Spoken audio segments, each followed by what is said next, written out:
1920s, Alexandria, Egypt. A beautiful coastal city on the Mediterranean Sea. A city of culture, trade, and ancient history. But beneath the surface, something sinister was happening. Women were disappearing, dozens of them, vanishing without a trace. And no one suspected that the killers were two sisters, working together, luring victims into their home. This is True Fear Files. And this is the story of Raya and Sakina, Egypt's most notorious female serial killers. Imagine you're a woman in 1920s Egypt. You're walking through the streets of Alexandria, maybe going to the market or visiting a friend. A kind woman approaches you. She's friendly. She compliments your jewelry. She invites you to her home for tea. You accept, and you're never seen again. This was the trap that Raya and Sakina set for their victims. And it worked, again and again, for years. Alexandria in the 1920s was a bustling port city, a melting pot of cultures and religions. It was a city of wealth and poverty, beauty and desperation.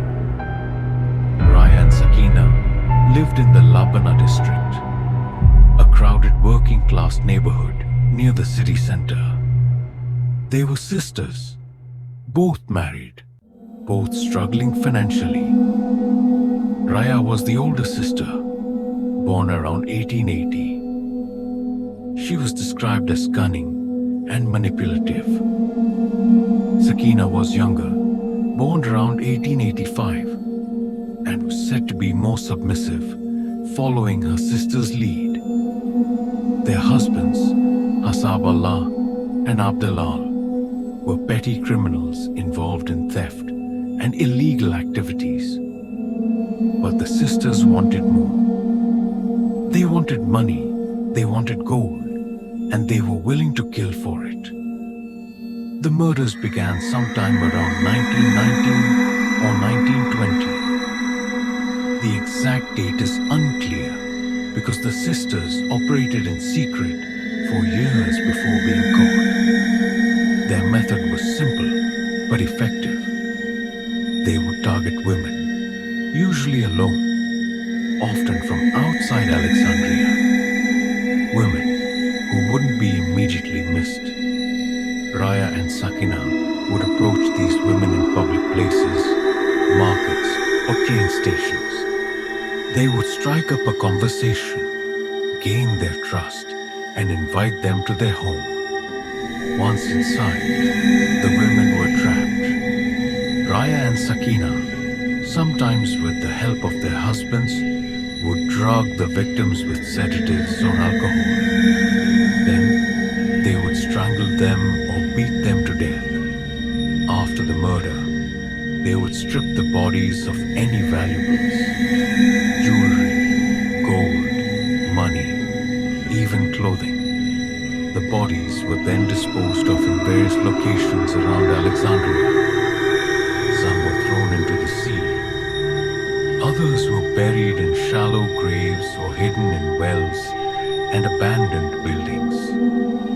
The sisters were careful. They didn't kill frequently enough to draw immediate attention. And they chose victims who were transient or unlikely to be reported missing quickly. For months, maybe even years, Raya and Sakina got away with it. But eventually, people began to notice. Women were disappearing. Families were reporting their daughters, sisters, and wives missing. The local police started to investigate, but there were no clear leads.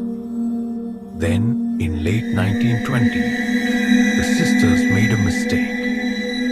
They killed a woman named Amina, and shortly after, Amina's family reported her missing. Unlike previous victims, Amina had told her family exactly where she was going.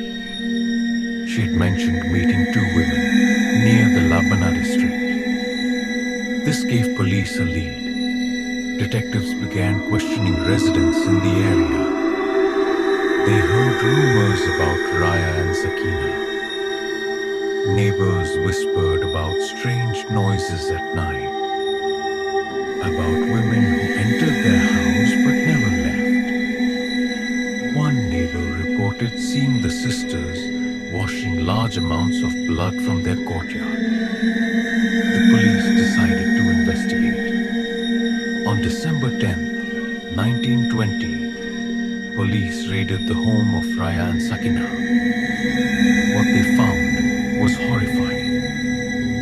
Inside the house, they discovered jewelry, clothing, and personal belongings from numerous women. Some items were identified as belonging to missing women. The evidence was overwhelming. When confronted, Raya and Sakina initially denied everything, but under interrogation, they eventually confessed. The details of their confession were shocking. They admitted to killing at least 17 women, though some reports suggest the number could be as high as 30 or more.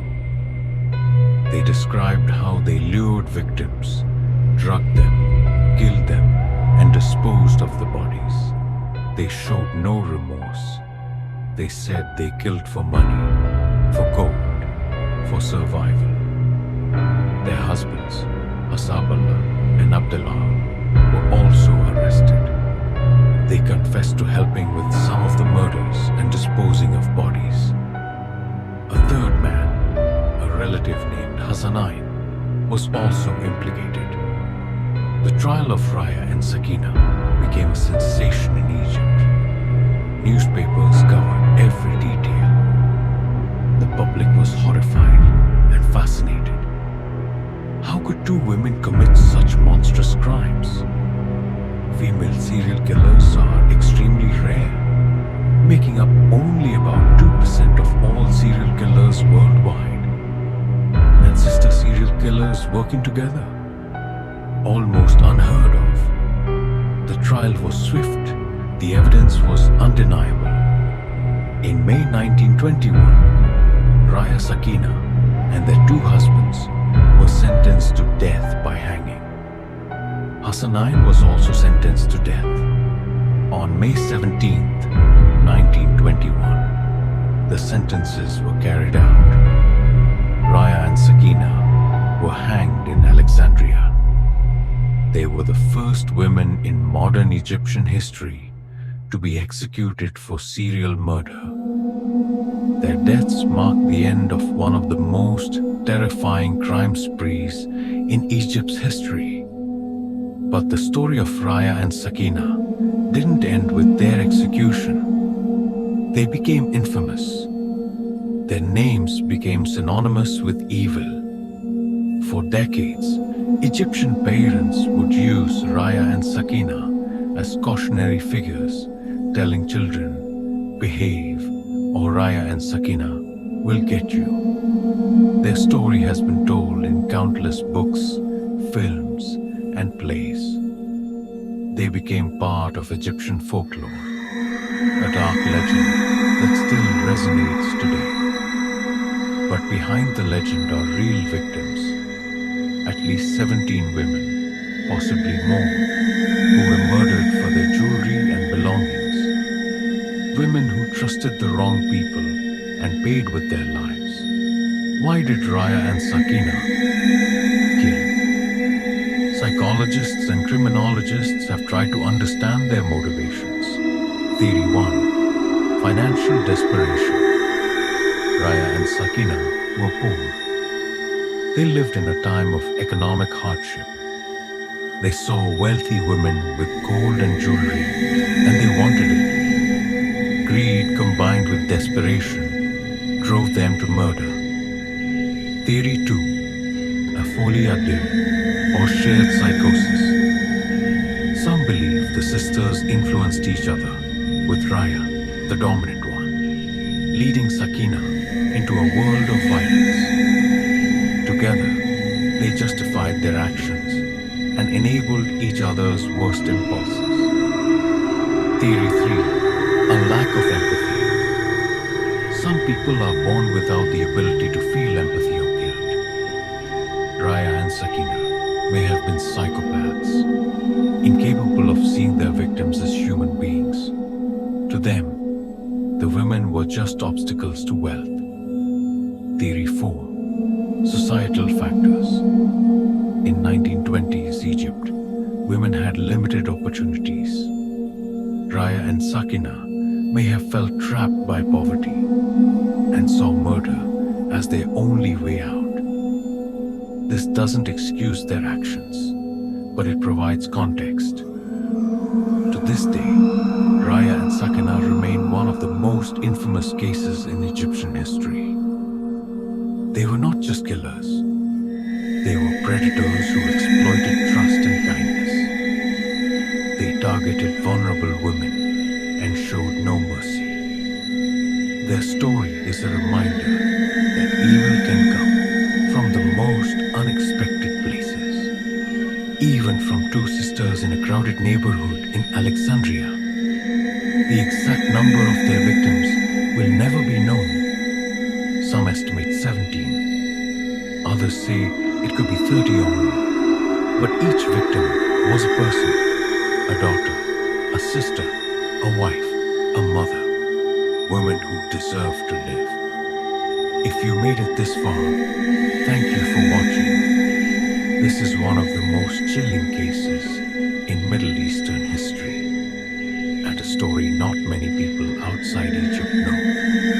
Don't forget to subscribe if you want more international true crime stories like this. And let me know in the comments, had you heard of Raya and Sakina before? Until next time.